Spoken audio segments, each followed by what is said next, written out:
उत्तर प्रदेश देश के अंदर आबादी की दृष्टि से सबसे बड़ा प्रदेश है। 24 करोड़ से अधिक की आबादी वर्तमान में है और अगले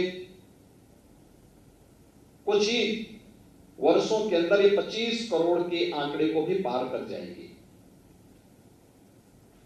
जनसंख्या अगर हमारे पास है और उसके पास पर्याप्त संसाधन है, स्टेट के पास या देश के पास पर्याप्त संसाधन है, वह स्वस्थ है, वहां पर उनके लिए हर प्रकार के संसाधन उपलब्ध हैं, तो समाज के लिए एक उपलब्धि मानी जा सकती है। लेकिन जब यही अभाव से, अस्वस्थता के कारण या किन्हीं अन्य कारणों से वह किसी विपरीत परिस्थिति का सामना कर रहा है, वह अपने आप में एक चुनौती है।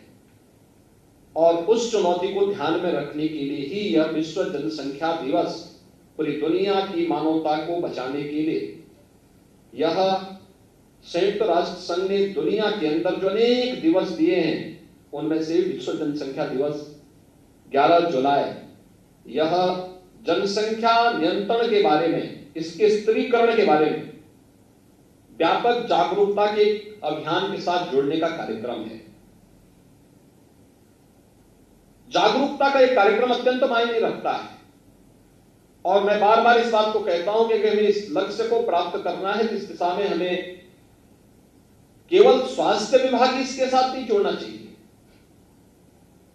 बल्कि इससे संबंधित सभी विभागों को इसके साथ जोड़ा जाना चाहिए। हर तबके के लोगों को जोड़ा जाना चाहिए। आखिर ग्रामीण विकास और पंचायती राज, नगर विकास इससे दूर क्यों? शिक्षा विभाग इससे दूर क्यों है? अन्य उन विभागों को जिनकी बड़ी भूमिका हो सकती है, क्योंकि जब हम परिवार नियोजन की बात और जनसंख्या स्त्रीकरण की बात करते हैं, तो हमें इस बात को ध्यान में रखना होगा कि जनसंख्या नियंत्रण का कार्यक्रम सफलतापूर्वक आगे बढ़े, लेकिन जनसांख्यिकी असंतुलन की स्थिति भी न पैदा होने पाए।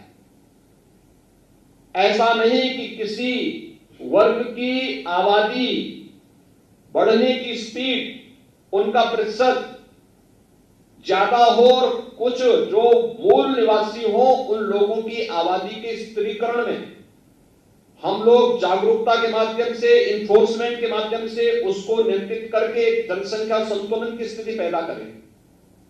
और यह एक चिंता का विषय है हर एक उस देश के लिए जहां पे जनसंख्या संतुलन की स्थिति पैदा होती है, जनसांख्यिकीय संतुलन की स्थिति पैदा होती है, रिलीजियस डेमोक्रेसी पर इसका विपरीत असर पड़ता है। फिर वहां पर एक समय के बाद अव्यवस्था और अराजकता जन्म लेने लगती है।